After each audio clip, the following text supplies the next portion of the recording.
Hey guys, this is Vince with the Practical Performance. This is the epoxy rivet version of the third part of the installation of the convertible specific front gusset cup for the VinceBar kit. In this video, we'll be installing the gusset cup with the reinforcement plate and that's cutout piece into here, ending up with something, well, not something, with this result on the other side. Now, the epoxy rivet version has the gusset cup with the faceplate and the reinforcement plate, and these two sandwich the cutout piece that came out of here in between them. So let's have a look. Let me see if I can get behind here and show you this reasonably well. You should see, if we can get that to focus there. There we go. The reinforcement plate in black. You see the nut there also in black. These are painted. You see the steel rivets poking out with a bit of epoxy on the tips there. So that's what we will be doing. Let's have a look at a bit of I'm having issues with the focus. There we go. Let's have a look at the summary of what we'll be doing. First of all, in order to place this and have it sit correctly, you need to make sure that using the guide rod that's from the tooling kit that you have flattened the ridge that's right here in the front, and obviously that the welds are ground down, and this corner here sort of pokes into the circular area that needs to be punched in. You can use the thin end and the thicker end. Also, obviously, if there are cracks, which I don't have in this case, they need to be stop drilled. Let's have a look at a couple of pictures, what that could look like with the cracks and how they are stop drilled.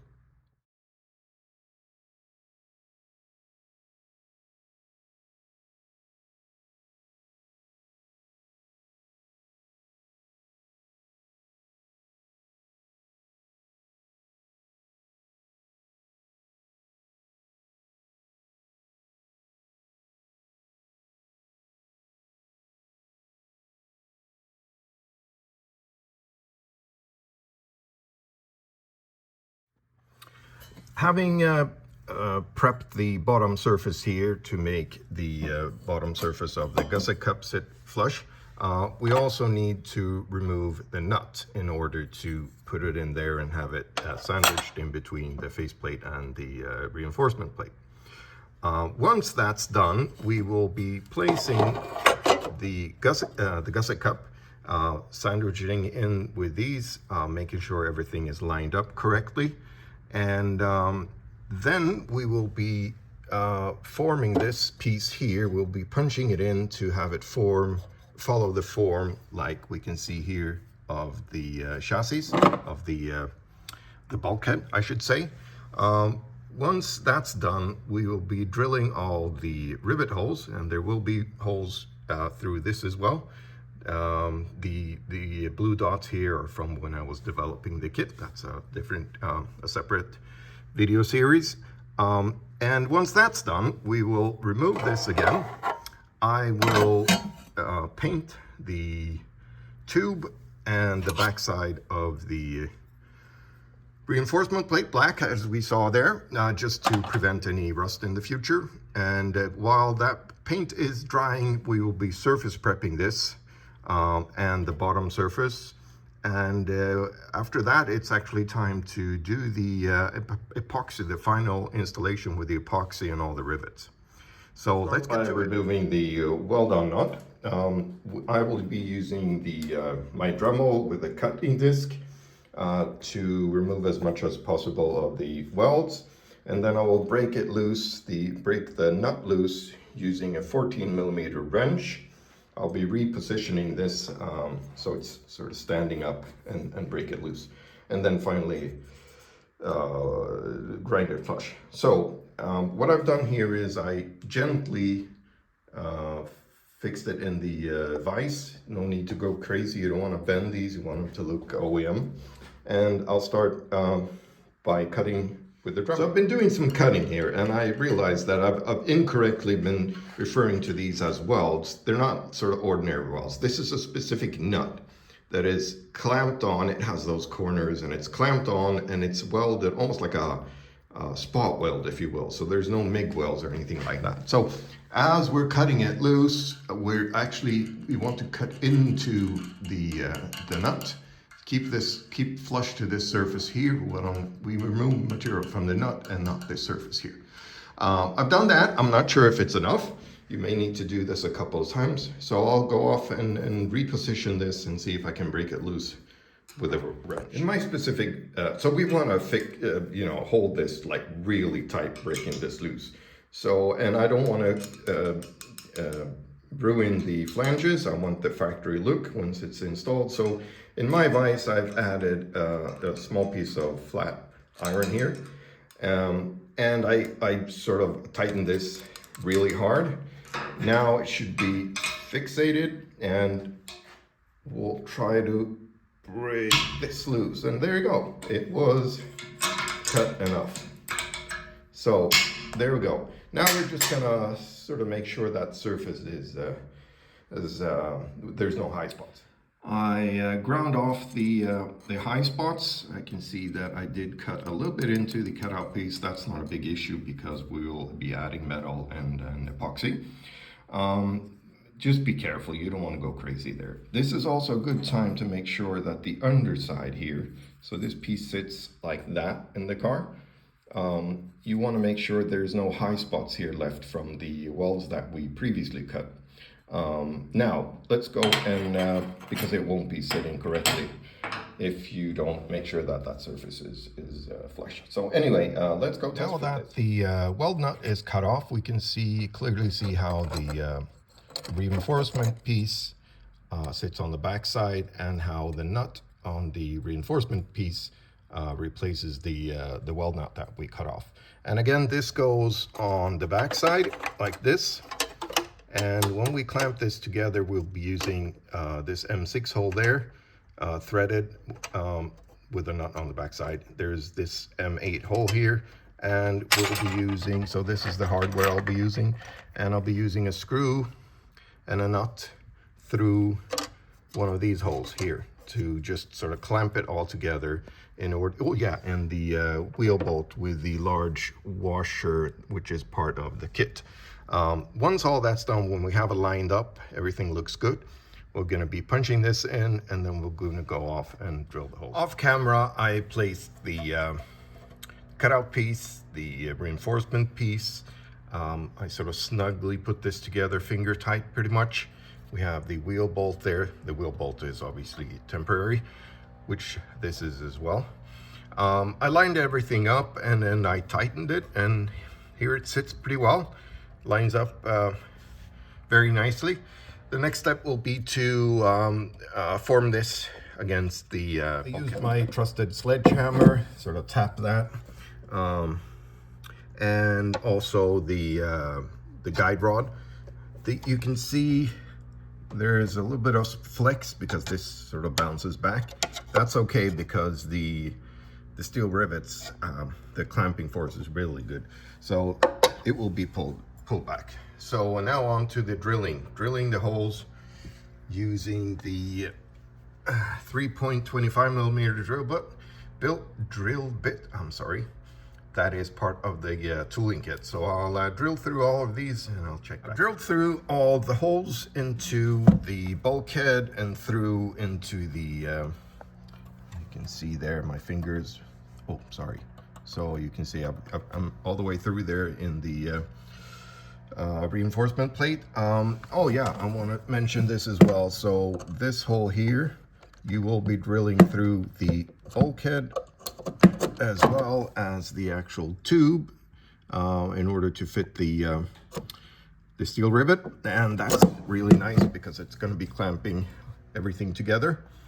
As you can see, this is why it's nice to have a vacuum cleaner handy. Now, the next step here is to scribe the outer perimeter of the faceplate, and then we will surface prep that. Well, actually, what we'll do is we'll go paint the backside of the faceplate. Oh, sorry, the tube and the reinforcement plate.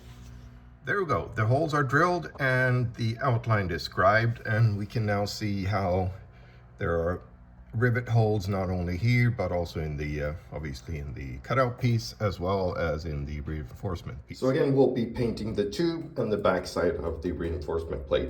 There will be some burr after and some sharp edges there after drilling. I just used a larger drill bit and by hand sort of removed that, turning it. I have masked the backside of the backing faceplate as well as the bottom side here. It's not super critical. We will surface prep this later on, but you know, if we don't have paint there, it's going to be easier. So now that I've done that, I've cleaned in with some brake cleaner, and I'll just use whatever paint I have available. No one's going to see this. It's going to be the backside. It's just some surface protection, and it's inside the cabin, so it really doesn't matter that much. While the paint is drying, we're going to be surface prepping this area inside the blue boundary. I like using one of these discs. I have no idea what they're called in English. They work very well. They're not abrasive on the metal. They do remove the paint and so on very easily. After that, we will be roughening the surface with an angle grinder, and I have intentionally chosen a used grinding disc because it's jagged in the at the perimeter, and that helps create the sort of the bouncing that we're looking for. We want sort of small indentations, sort of cuts in the metal for the epoxy to adhere to. Obviously this is going to be done on the side. I'll do this off camera and show you the result. So this is the kind of surface we're looking for, a rougher surface where the disc, the grinding disc has bounced around. It gives the epoxy something more to bite to. This piece here, I'll obviously do as well. I'll do that at the workbench. I'll move on to doing the bottom side of over here. And for that, as I can't get the angle grinder there, I'll use a grinding disc on the Dremel and sort of try to create something similar in terms of the surface. As it's difficult to get to the outer sort of the perimeter of this circular surface with the disc, I tried using this rotating file kind of tippy thing. Didn't really do much. Ended up using this pick here. Works really well. What you want to do is just get rid of the paint, which this does very efficiently. I guess a sharp screwdriver will do the job. Now that the paint is dry, we'll take care of this surface here, the back surface here, and also both surfaces on this cutout piece, as they will be touching, one side touching this and the other that. So I'll do the same sort of method that we did inside the car. I did remove some oily surface here with a brake cleaner right before doing roughening the surface with the same method as before. This had paint, so I needed to do the two-step. These didn't have paint, obviously. So this surface here, that surface here as well, that's important. Both sides of the cutout piece and the front side, I guess you would call that, on the reinforcement piece. I keep forgetting what to call that. So that's it. We will be doing, right before applying the epoxy, we will be doing a final pass of brake cleaner on all of these surfaces. But for now, this is finally time to actually install this. So I've gathered some stuff here. So I have the rivets, I have the gun, the epoxy gun with, I'm using Araldite in this case. There's also the option of using 3M 07333 impact resistant adhesive. I have a stubby paintbrush. I'm going to be using that to sort of smear out the epoxy. And we have these pieces. So, and I also have the brake cleaner. So I'll start with running the passes with brake cleaner and then move on from there. The mating surfaces, the bonding surfaces, I should say, are clean and dry. And here is the epoxy gun. So as I'm pushing out the epoxy, the two parts, they're mixing in the mixing tube. If you have several mixing tubes, because it's not going to harden inside with the two parts separated. If you have several mixing tubes, you can do this in sections, like do one at a time, maybe different days. Otherwise, I recommend sort of prepping everything to this point, both sides for the gusset cups as well as the rear VinceBar, and then you should go on and because the actual epoxy thing is application is quick, then you just need maybe one of these mixing tubes. Anyway, so what I'll do is I'll be using the gun to get so it's almost there. You go. So I'm going to be spreading out epoxy like this. Once that's done, I'll check in again. Roughly this amount is good. So now we're going to be smearing this out into the surfaces and evenly distributed like this. So I'll do this on these surfaces here. Paintbrushes separating kind of. Anyway, I'll do this on these surfaces as well as those surfaces, and then I'll show you how this all comes together. I'm doing this, the backside of the faceplate as well. Even though there is no need for epoxy right here, I'm still going to be adding just a really light thin layer just for rust protection. Otherwise, you want to make sure that you have enough epoxy for the perimeter. And as I sort of missed here when I was painting, when I apply here as well, I'll just add some up there as well, and then I'll move on to the other parts. I've applied and smeared out the epoxy here and there and the bottom surface there.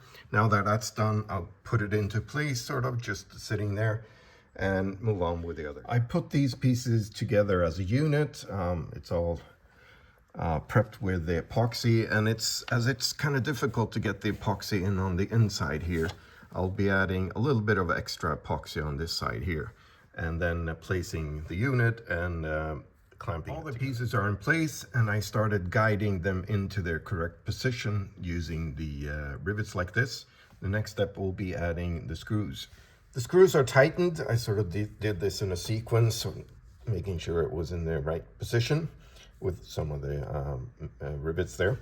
I wanted to point out that these rivets here, these two, this one and that one, they are touching the tube. So while clamping these, you sort of push them inwards at the same time, and it works. So I usually want to start in the middle and sort of work my way out when clamping them. That way you're pushing out any excess. As I'm moving through the riveting here, I wanted to point something out. First of all, this hole down here, I said this one you drill into the tube. This one you also need to drill into the tube because the rivet is a little bit too long for this to work out. Also, you can, which I needed to do here, just like run the drill bit through really quickly, like easily through a few of those holes.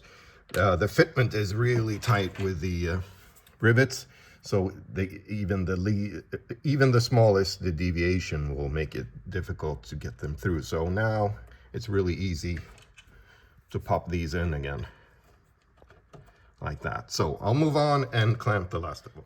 All the rivets are clamped. The screws are going to be left until the epoxy cures. The last thing I like to do is just kind of smear out the excess epoxy here. So some of it did squeeze out, and that's good. That way we know there's enough.